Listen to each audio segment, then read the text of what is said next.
Officer Training Command Newport is comprised of 4 schoolhouses: Officer Candidate School, Officer Development School, Limited Duty Officer Chief Warrant Officer Academy, and the Naval Science Institute. What we do is we prepare civilians and enlisted folks to be officers in the United States Navy. Officer Training Command Newport prepares 2/3 of all of the officers entering the Navy.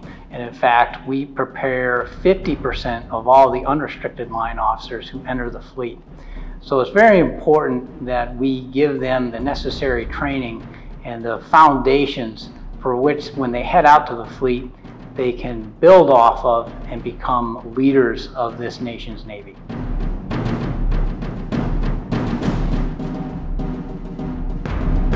So the purpose of a class officer is to mentor and to mold future naval officers. New candidates are expected to reach milestones for militarization, leadership, and academics. And what we're doing is we're taking between 90 to 100 candidates from all walks of life, prior, enlisted, civilians, and we are their mentor. We are what they aspire to be one day, and that is a naval officer. Our role in the successful completion of their milestone is using our experience, our leadership, to help them, develop them, and create naval officers.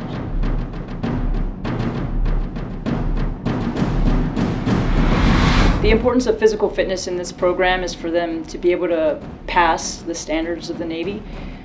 Also, because of the unknown, when our nation calls on us, we will be ready.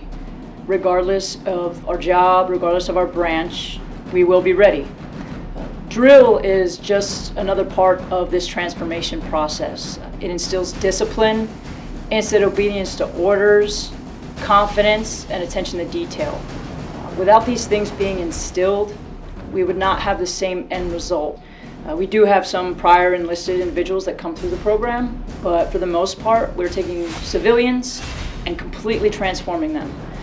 Their thought process, their way of life, their decision making is all slightly altered, so that way when they leave here as United States naval officers, they are capable of handling the responsibilities that are required of them in that position.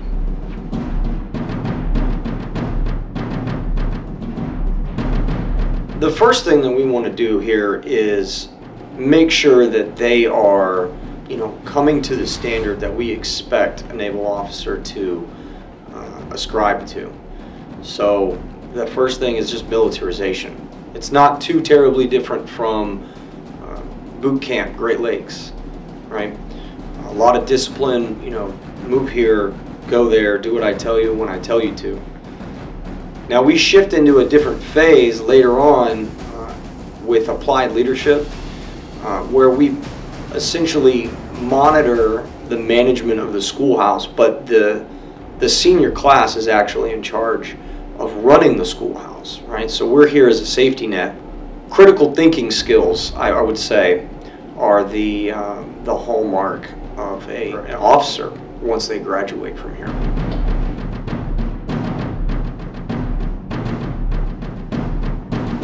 We teach them the basic principles of damage control and firefighting, and then we take them out into our trainers and we put them through a high-stress, controlled environment to see how they would react. Everyone's responsible for saving the ship because there is no one that is going to come out there and save them. Also, these future officers are going to be telling their enlisted sailors what to do, and they need to know what they're talking about before they put their selves or those enlisted personnel in jeopardy. So what me and all of my instructors do to prepare future officers for the fleet are teach them in the general basic principles of damage control and firefighting. Once we get done with the classroom lessons, we actually put them in a live environment and see how they react, because they are going to be stressed out on the ship, and we try to get them prepared for that when the time does come.